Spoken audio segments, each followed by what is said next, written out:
Hello friends, welcome in EDU Mantra classes. आज हम तुलसीदास जी द्वारा रचित राम लक्ष्मण परशुराम संवाद भाग 3 को पढ़ेंगे। और पढ़ने के पहले जो अभी नए हैं, जिन्होंने अभी तक हमारे इस चैनल को सब्सक्राइब नहीं किया है, वो सब्सक्राइब अवश्य कर लें और सब्सक्राइब वाले बटन में जाकर बेल आइकन्स को भी दबा दें ताकि मेरी हर एक वीडियो आप तक पहुंच सके। तो फ्रेंड्स, जैसा कि हमने आप सभी को तुलसीदास जी के द्वारा रचित राम लक्ष्मण परशुराम संवाद भाग 1 में पहला दूसरा और भाग 2 में तीसरा चौथा पैराग्राफ अर्थ के माध्यम से पढ़ाए थे, और आज हम इसी संवाद का भाग 3 यानी भाग 3 में पांचवें और छठे पैराग्राफ को अर्थ के माध्यम से पढ़ाएंगे। तो चलिए शुरू करते हैं। तुम तो कालू हाँक जन लावा, बार बार मोहि लागी बुलावा। कालू मतलब मृत्यु, हाँक मतलब बुलाना, मोहि मतलब मेरे, लागी मतलब लिए। यहाँ पर लक्ष्मण जी कहते हैं कि हे मुनिवर, ऐसा लग रहा है कि आप तो मानो मेरी मृत्यु को इस प्रकार बुला रहे हैं जैसे आपके बार बार बुलाने से मेरी मृत्यु निश्चित है। सुनत लखन के वचन कठोरा, परसु सुधारी धरेउ कर घोरा। कठोरा मतलब कठोर, धरेउ मतलब धारण करना। लक्ष्मण जी के कठोर वचन सुनते ही परशुराम बहुत ही क्रोधित हो जाते हैं और फिर परशुराम जी अपने भयानक फरसे को अपने हाथ में ले लेते हैं और फिर बोलते हैं, अब जनि देई दोष मोहि लोगु, कटुबादी बालकु बध जोगु। कटुबादी मतलब कड़वे वचन, बधजोगु मतलब मारने योग्य। यह परशुराम फिर यहाँ पर कहते हैं कि अब इस बालक के वध के लिए संसार मुझे दोष न दे, क्योंकि इसने खुद अपने कड़वे वचन बोलकर ये बालक मारे जाने के ही योग्य है। बाल बिलो की बहुत मैं बाँचा, अब यहु मर निहार भा साँचा। बिलो की मतलब देखकर, बाँचा मतलब बचाना, मरनिहार मतलब मरना और साँचा मतलब सचमुच। फिर परशुराम जी कहते हैं, इसे बालक देखकर मैंने बहुत बचाया, मैं इसे मृत्यु से बचा रहा था, पर अब यह सचमुच मरने को ही आ गया है।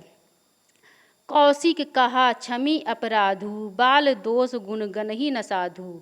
कौशिक मतलब विश्वामित्र, क्षमी मतलब माफ़ करना और दोष मतलब गलती। यह सब देखकर विश्वामित्र जी, जो राम लक्ष्मण के गुरु हैं, परशुराम जी से कहते हैं कि परशुराम जी, आप तो साधु हैं, इसके अपराध को क्षमा कीजिए। बालकों के दोष और गुण को साधु लोग नहीं गिना करते हैं, उन्हें माफ़ कर देते हैं। खर कुठार मैं अक्रूण को ही, आगे अपराधी गुरुद्रोही। अक्रूण मतलब जिसमें करुणा ना हो यानी कठोर, और गुरुद्रोही मतलब गुरु का द्रोह करने वाला।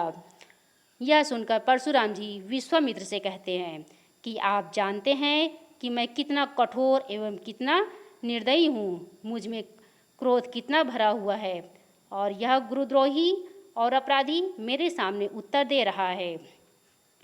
उतर देत छोड़ो बिनु मारे, केवल कौशिक शील तुम्हारे। कौशिक मतलब विश्वामित्र, शील मतलब विनम्र। यहाँ फिर परशुराम कहते हैं, इतने पर भी मैं इसे बिना मारे छोड़ रहा हूँ, और अगर यह जीवित खड़ा है तो हे विश्वामित्र, सिर्फ तुम्हारे प्रेम और विनम्र के कारण। न तो यही काटी कुठार कठोरे, गुरई उरिन होते हूँ श्रम थोरे। उरिन मतलब उधार।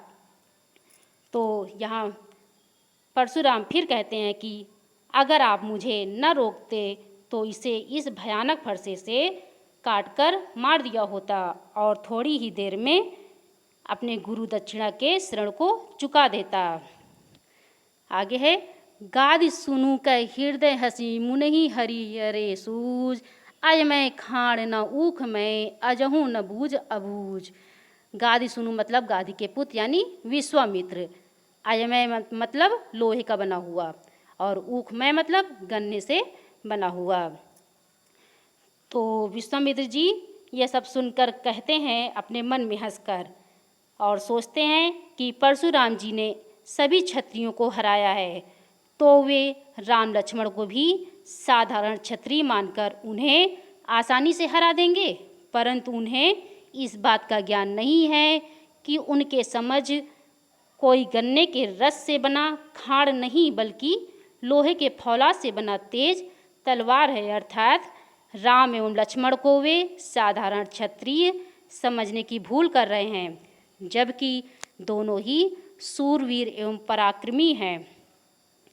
तो ये था राम लक्ष्मण परशुराम संवाद का 5वां पैराग्राफ, और अब हम 6ठा पैराग्राफ पढ़ते हैं। तो चलिए शुरू करते हैं। कहू लखन मुनि सीलु तुम्हारा, को नहीं जाने विदित संसारा। सीलु मतलब विनम्र, को मतलब कौन, विदित संसारा मतलब पूरे संसार में। यहाँ लक्ष्मण जी परशुराम जी से कहते हैं कि हे मुनि, आपके शील स्वभाव को कौन नहीं जानता, वह तो पूरे संसार भर में प्रसिद्ध है। माता पितई उरिन भयनी के, गुर रिनु रहा सोच बड़ जी के। उरिन मतलब उधार, नी के मतलब अच्छी तरह, गुरिनु मतलब गुरु के द्वारा। यहाँ लक्ष्मण जी कहते हैं कि आप अपने माता पिता के कर्ज से तो अच्छी तरह मुक्त हो ही गए हैं, अब केवल गुरु का ही शरण रह गया है, जिसके बारे में तू बड़ा सोच रहा है। सो जनी हमरे ही माथे काढ़ा, दिन चली गए ब्याज बड़ बाढ़ा। बड़बाड़ा मतलब बहुत ज़्यादा, और काढ़ा मतलब रख देना। तो यहाँ लक्ष्मण जी कहते हैं कि वह मानो जैसे हमारे ही मत्थे रख दिया गया हो, जिसे आप जल्द से जल्द उतारना चाहते हैं, और इसी कारणवश आप मेरा वध करने पर तुले हुए हैं। और यह ठीक भी है, क्योंकि बहुत दिन बीत गए हैं और इससे आपका ब्याज भी बहुत बढ़ गया होगा। अब आनी व्यवहरिया बोली, तुरंत देऊँ मैं थैली खोली। व्यवहरिया मतलब हिसाब किताब करने वाला। फिर यहाँ लक्ष्मण जी कहते हैं कि फिर देर करने की ज़रूरत नहीं है, किसी हिसाब किताब करने वाले को बुला लीजिए, तो मैं तुरंत अपनी थैली खोलकर आपका ब्याज दे दूँ। सुनि कटु बचन कुठार सुधारा, हाय हाय सब सभा पुकारा। कटु मतलब कड़वे। तो यहाँ पर लक्ष्मण जी अपने कड़वे वचन कहे, उसे सुनकर परशुराम जी ने अपने फरसे को पकड़कर आक्रमण की मुद्रा में आ जाते हैं, और वैसे ही सारी सभा में हाहाकार होने लगता है। भृगुबर परशु देखा बहु मोही, विप्र विचारी बचो नृपद्रोही। फिर लक्ष्मण जी को बहुत क्रोध आ जाता है, और तब लक्ष्मण जी ने कहा, हे भृगुश्रेष्ठ, आप मुझे फरसा दिखाकर भयभीत करना चाहते हैं, पर हे राजाओं के शत्रु, मैं ब्राह्मण समझकर आपको बचा रहा था, परंतु अब आप राजद्रोही बन गए हैं। अब आप हमसे बचकर दिखलाएं। मिले न कबहूँ सुभट रन गाढ़े, द्विज देवता घर ही के बाढ़े। कबहूँ मतलब कभी भी, और द्विज देवता मतलब ब्राह्मण। फिर लक्ष्मण जी कहते हैं कि आपको कभी रणवीर बलवान वीर नहीं मिले हैं, इसलिए आप अपने आप को बहुत सूरवीर समझ रहे हैं। हे ब्राह्मण देवता, आप घर में ही पड़े रहें। अनुचित कई सब लोग पुकारे, रघुपति सैन ही लखन निवारे। निवारे मतलब मना करना। और जैसे ही लक्ष्मण जी कटुवचन बोलते हैं, वैसे ही सभा में उपस्थित सभी लोग यह सुनकर अनुचित अनुचित कहकर पुकारने लगते हैं। तब श्री रघुनाथ जी ने इशारे से लक्ष्मण जी को रोक दिया और कहते हैं, लखन उतर आहुत सरिस भृगु बर कोपु, कृषाणु बढ़त देखी जल सम बचन बोले रघुकुल भानु। भृगुबर कोपु मतलब परशुराम, कृषाणु मतलब अग्नि, सम मतलब जैसे, रघुकुल भानु मतलब श्री रामचंद्र जी। तो यहाँ पर लक्ष्मण जी द्वारा कहे गए प्रत्येक वचन उस आहुत के समान थे जो अग्नि को बढ़ाने में सहायक होते हैं, और परशुराम जी को इस अग्नि में जलता देखकर श्री राम ने अपने शीतल वचनों से उनकी अग्नि को शांत किया। तो यहाँ पर हमारा अंतिम पैराग्राफ यानी भाग 3 में तुलसीदास जी द्वारा रचित राम लक्ष्मण परशुराम संवाद समाप्त होता है। हमें आशा है कि आप सभी को बहुत अच्छी तरह से समझ में आ गया होगा। और ये देखिए, आपकी सुविधा के लिए हमने तुलसीदास जी के द्वारा रचित राम लक्ष्मण परशुराम संवाद के सभी शब्द अर्थ भी डाल दिए हैं। आप स्क्रीन में देख सकते हैं और पढ़ भी सकते हैं। ये देखिए, पूरा हमने डाल दिया है, आप देख कर पढ़ सकते हैं। और अब हम अपनी अगली वीडियो में तुलसीदास जी के सभी प्रश्नों का अभ्यास करेंगे। Thank you.